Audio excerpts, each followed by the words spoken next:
பண்ணினார்னாக்க, நமக்கும் இயேசு கிறிஸ்து கல்வாரி சிலுவையில் அடிக்கப்படுவதற்கு முன்பதாக என்ன பண்ணினார்னாக்க, அப்பத்தை எடுத்தாரு, திராட்சை ரசத்தை எடுத்து என்ன மக்களுக்கு கொடுக்கின்ற பொழுது இதை நினைவுறும்படி செய்யுங்கள் என்று சொன்னார். புரியுங்களா? அப்போ அந்த டேபிள் என்ன செய்து டேபிள் ப்ரிப்பரேஷன் பண்ணாங்க, எல்லாம் செட் பண்ணி அப்பத்தை கொண்டு வந்தாங்க, திராட்சை ரசத்தை கொண்டு வந்து அவர் எடுத்ததை செய்தார்.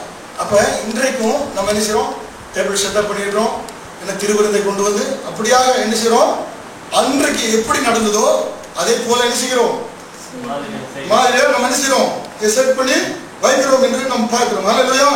அப்ப அப்படிப்பட்ட ஒரு நினைவு அன்றைக்கு என்ன ஏற்பட்டது, அப்படிப்பட்ட நினைவு நமக்கு வரக்கூடியதாக இருக்கிறது. அல்லேலூயா. அதை இன்னும் உங்களுக்கு டீப்பா சொல்ல போனாக்க, பழைய ஏற்பாட்டில் ஒரு சுவிசேஷத்தில் 4 சுவிசேஷத்தில் ஆதியாகமம் 4 சுவிசேஷத்தில் மத்தேயு, மார்க்கு, லூக்கா லூக்கா, யோவான் 4லும் ஆண்டவர் இந்த திருவிருந்தை குறித்து ஞாபகப்படுத்துகிறார். ஆனால் இந்த திருவிருந்தை குறித்து சொல்லப்பட்டிருக்கிறது. ஆனால் மத்தேயு, மார்க்கு, லூக்காவில் சொல்லப்பட்டதை காட்டிலும் யோவானிலே வித்தியாசமாக சொல்லப்பட்டிருக்கும்.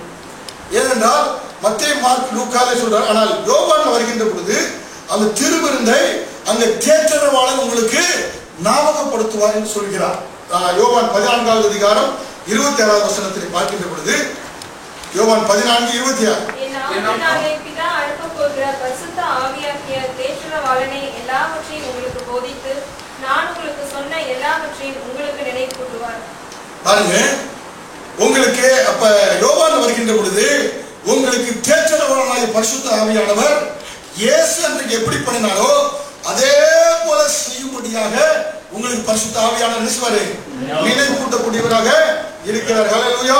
பாருங்க, இதை நம்ம தெளிவுபடுத்திக் கொள்ள வேண்டியது அவசியமாக இருக்கிறது. பாத்தீங்கன்னாக்க, இயேசு கிறிஸ்து அன்றைக்கு அப்படியாக டேபிள் செட்டப் பண்ணி அதெல்லாம் கொடுத்தார். அதே போல நம்ம செய்கிறோம், அதை மக்களுக்கு நினைவு கூறும்படியாக.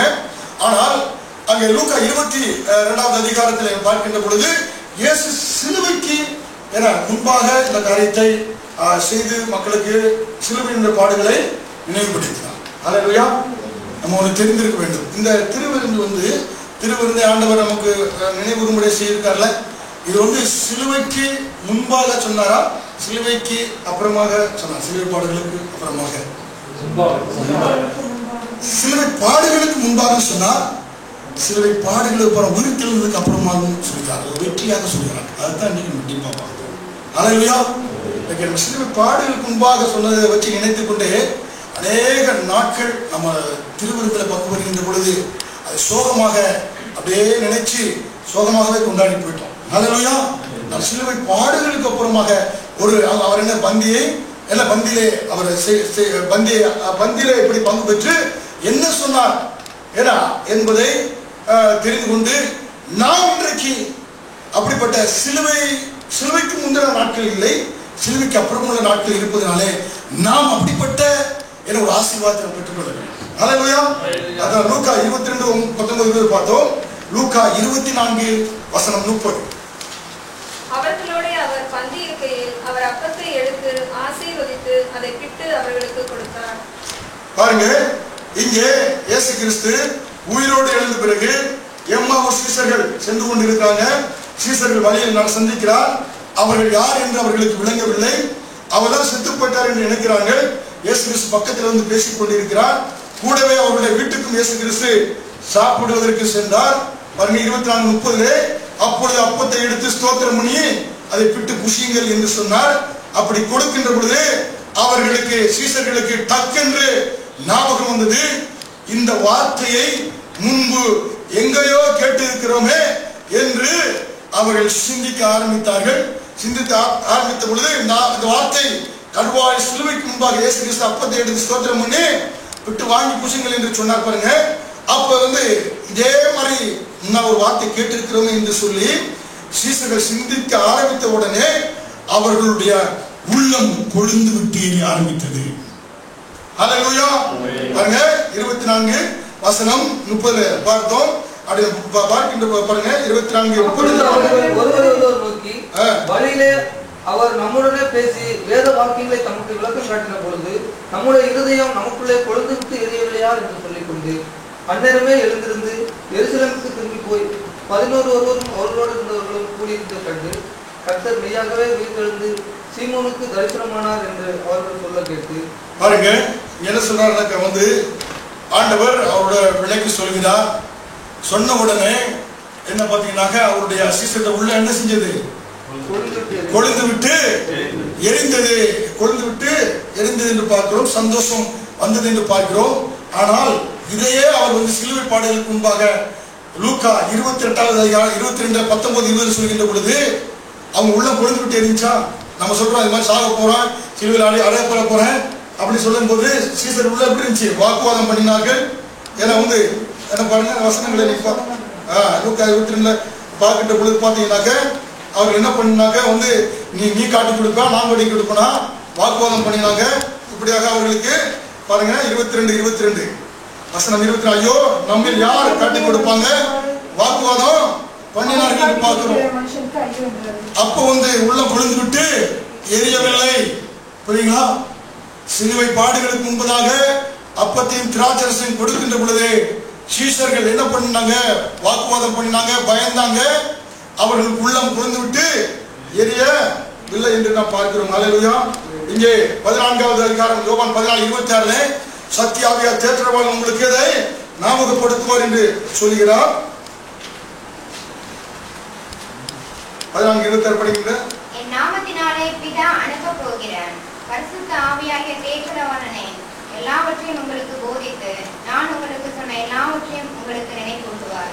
பாருங்கள், அப்ப நம்முடைய கம்யூனியன் வருகின்ற பொழுது நம்ம கம்யூனியன்ல 2 பார்ட் இருக்க வேண்டும். 2 எலிமெண்ட்ஸ் இருக்க வேண்டியது மிக அவசியம். அல்லேலூயா. திருவிருந்து வருகின்ற பொழுது திருவிருந்திலே இயேசு கிறிஸ்துவின் பாடுகளை நினைவு கூற வேண்டும். புரியுங்களா?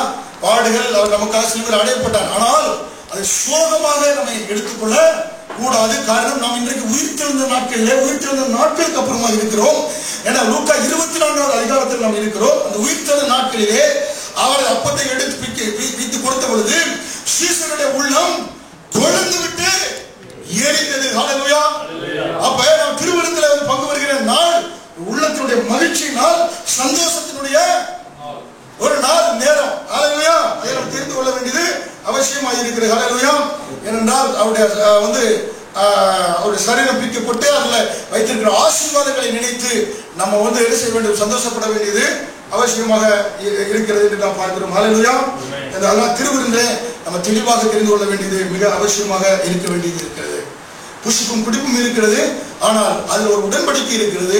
அந்த உடன்படிக்கையிலே ஒரு பெரிய ஆசீர்வாதம் இருக்கிறது. அந்த ஆசீர்வாதம் திருவிருந்தின் மூலமாக நமக்கு கொடுக்கப்படுகிறது என்று நாம் பார்க்கிறோம். ஹல்லேலூயா. அப்படிதான் ஒரு போதர் வந்து குட் ஃப்ரைடே இதெல்லாம் வருகின்ற பொழுது நினைத்து குட் ஃப்ரைடே நினைச்சு ஆண்டவரத்தில் போய் பாஸ்டிங் பிரே இருந்த ஆண்டவரே வந்து நீ கல்வாரி சிலுவையிலே இப்படியாக அடிக்கப்பட்டீரே, 39 அடிக்கப்பட்டீர், ரத்தம் வழிகிறது அப்படின்னு சொல்லிட்டு அப்படியே ஒரு கல்வாரி பாடல் நினைச்சு ரொம்ப அழுதுட்டு இருந்தாங்க.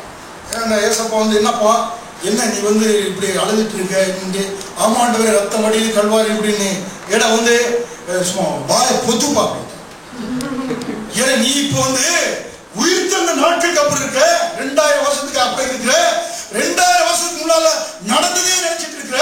இப்ப நான் உயிர்த்தெழுந்து மரணம் பாதாளத்தை வென்று உனக்காக என்னென்ன ஆசீர்வாதங்களை சிலுவையில் வைத்திருக்கிறேன் அதை நினைத்து பார்த்து எனக்கு சீசருடைய உள்ளம் கொழுந்து விட்டு எரிந்தது போல அவனுடைய உள்ளம் கொழுந்து விட்டு எரிய வேணும். அதை விட்டு நீ சிலுவைக்கு முன்பாக அந்த சிலுவை பாடலுக்கு முன்பாக நின்று அதையே நினைச்சு கொண்டிருக்கிறேன். வாயை பொத்து போட்டான். ஹல்லேலூயா. அதனால தான் நம்ம வந்து துக்க வெளியை நம்ம துக்கமாய் கொண்டாடுவது சபை. ஹல்லேலூயா. நினைவு கூற வேண்டும். ஆனால் அதற்கப்புறமாக சிலுவையில் ஒரு ஆசீர்வாதத்தை கர்த்தர் நமக்கு வைத்திருக்கிறார். அதை நினைத்து நம்ம என்ன செய்ய வேண்டும்? சந்தோஷப்பட வேண்டியது அவசியமாக இருக்கிறது. ஹல்லேலூயா. அதனால தான் நம்முடைய கம்யூனியன்ல 2 பகுதி இருக்க வேண்டும். ஹல்லேலூயா. அதனால தான் நம்முடைய கம்யூனியன்ல வந்து அது சோகமாகவே வர்றது, சோகமாக எடுத்து சோகமாகவே போயிட்டு 25 வருஷம் இனிமேல் அப்படி இருக்கக்கூடாது. ஹல்லேலூயா. அதனால தான் திருவிருந்தை கர்த்தர் என்ன எதுக்காக ஆசீர்வாதம் வைத்திருக்கிறார் நம்ம தெரிந்து கொள்ள வேண்டியது அவசியமாக இருக்கிறது. ஹல்லேலூயா. அப்ப வந்து பாத்தீங்கன்னா லூக்கா 22:19-20 நினைவுறும்படியாக சொன்னார். லூக்கா 24வது அதிகாரத்திலே அவர் என்ன சொன்னார்னாக்கா வந்து சீசருடைய உள்ளம் கொழுந்து விட்டு எரிந்தது என்று நாம் பார்க்கிறோம். இன்றைக்கும் உலகத்தில் இந்த இரண்டு பிரிவினர் வந்து 2 எக்ஸ்ட்ரீம் விதத்தை வியாக்கணம் பண்றாங்க. இந்த காரியத்தை, இந்த கல்வாய் பாடு சிலுவை, இந்த அப்பம் திராட்சை ரசத்தை ஒரு என்ன சொல்றாங்கனாக்கா, இந்த அப்பம் திராட்சை ரசம் வந்து பாத்தீங்கன்னா எடுக்கின்ற பொழுது அப்படியே அது ரியலாகவே இயேசு சரீரமாகவும் இயேசு ரத்தமாக மாறுகிறது என்று சொல்லி ஒரு சிலர் சொல்கிறார்கள். பாருங்க, இதே கூட வந்து பாருங்க, சீசர்கள் வந்து அதான் இயேசு கிறிஸ்து யோவான் 6வது அதிகாரத்துல 5 அப்பத்தையும் 2 மீன் எடுத்து அவர்களுக்கு போஷித்தார். 12 கூட மீன் எடுத்தாங்க, நல்லா சாப்பிட்டாங்க. சீடர்கள் சாப்பிட்டு 12 கூட எடுத்து போனாங்க. அதே யோவான் 6வது அதிகாரத்துல மறுநாள்ல இயேசு கிறிஸ்து தனித்து போய் மலையில் இருக்கிறாரு, பசிக்குது. இயேசு கிறிஸ்து தேடி வர்றாங்க, யாரும் சீடர்கள் வர்றாங்க. அப்பா பார்த்தாரு, நீங்க நேற்று நல்லா சாப்பிட்டாங்க, இன்னைக்கு ஏதாவது கிடைக்குமான்னு சொல்லிட்டு வர்றாங்க அப்படின்னு சொல்லிட்டு அவன்கிட்ட என்ன கேட்கிறாருனாக்க, அவன் சொல்றாரு, யோவான் 6வது அதிகாரத்துல பாத்தீங்கன்னா வந்து என்ன சொல்றாருனாக்க